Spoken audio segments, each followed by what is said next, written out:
These are bits and pieces of Madre De Cacao wood sitting around for 3 years now. Although hard and dense, the wood shows the stress the tree endured during its life. The more beautiful the grains are, worse the tree was subjected to harsh environment. Let's clean these pieces using a wire brush. Hopefully something beautiful and useful comes out from this leftover pieces. Unfortunately, making something beautiful will cost more. In this case, the epoxy resin will add significantly to the cost of materials. A kilogram of epoxy resin kit will easily add over 1,000 pesos plus shipping. Let's arrange the scrap woods inside this bucket so the pieces fit nicely inside. The idea is for the wood to occupy the space evenly with only the least amount of epoxy to fill up the gaps between the wood pieces. Distribute the wood so that the best grains are exposed and the looks more natural. The epoxy mixture is a 2-to-1 by weight. Here is a 1 kilogram resin being poured to a plastic bottle, followed right after with 500 grams of hardener.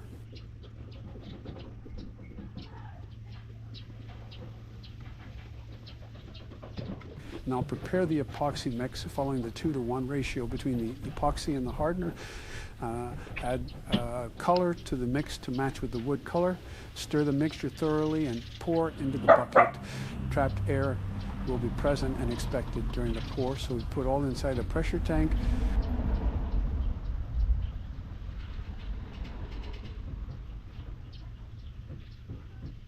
Again, here's the color pigment being added to the mixture.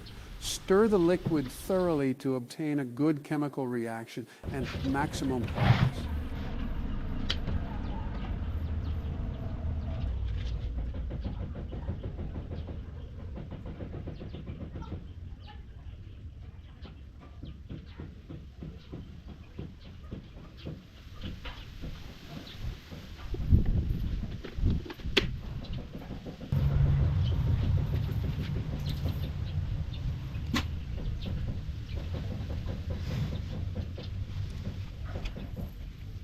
The epoxy mold is placed inside the pressure pot to remove trapped air and cure the mixture.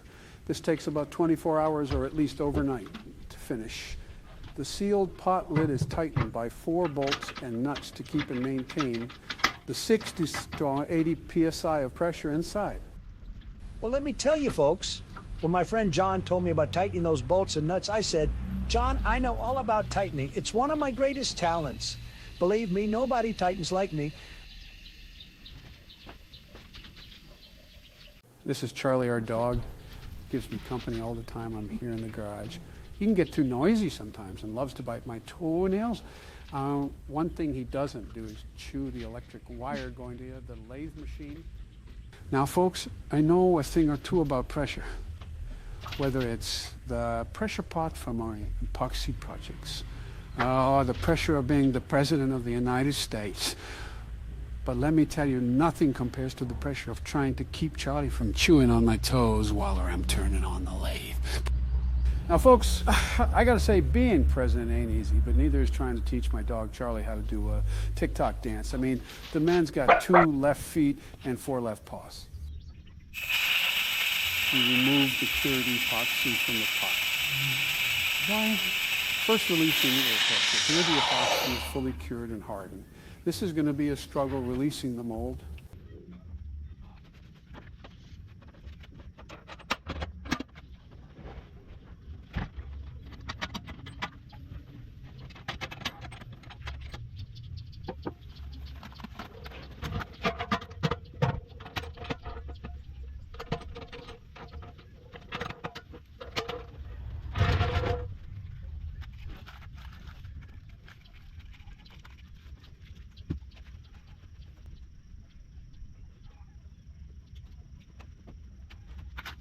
We remove the cured epoxy from the pot.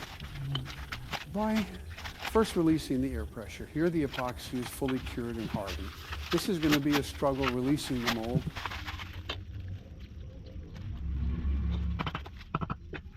There's not much effort applied to release the mold, only that the mold turned into 100 pieces from once.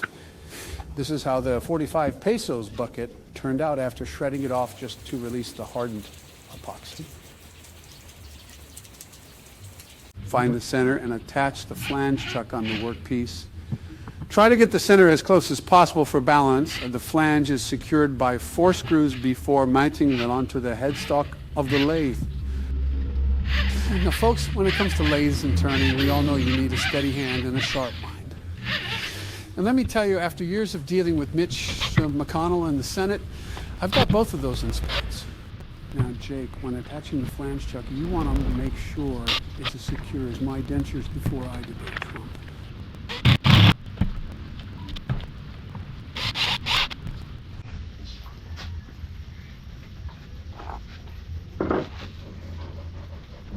Now the workpiece is mounted and ready to be turned. It's going to be messy. As you will see, cuttings will be flying all around my face and onto the floor. See you again when this whole thing is finished and polished. Now, folks, when it comes to woodworking, you got to be as steady as a surgeon. You don't want to end up with a piece of wood looking like Mitch McConnell's chin after botched facelift. Am I right? Make sure to find the center of Bob's head before attaching the Joe Biden wig. Too far to the left, and he'll look like Bernie Sanders. Too far to the right, and he'll look like Donald Trump. And let's be honest, we don't want either of those.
So here it is, finished and ready for the kitchen. Now folks, when it comes to cooking, you gotta have patience and precision. Otherwise, you'll end up with the dish that looks like Mitch McConnell's attempt at a smile. Believe me, I know a thing or two about dealing with that guy.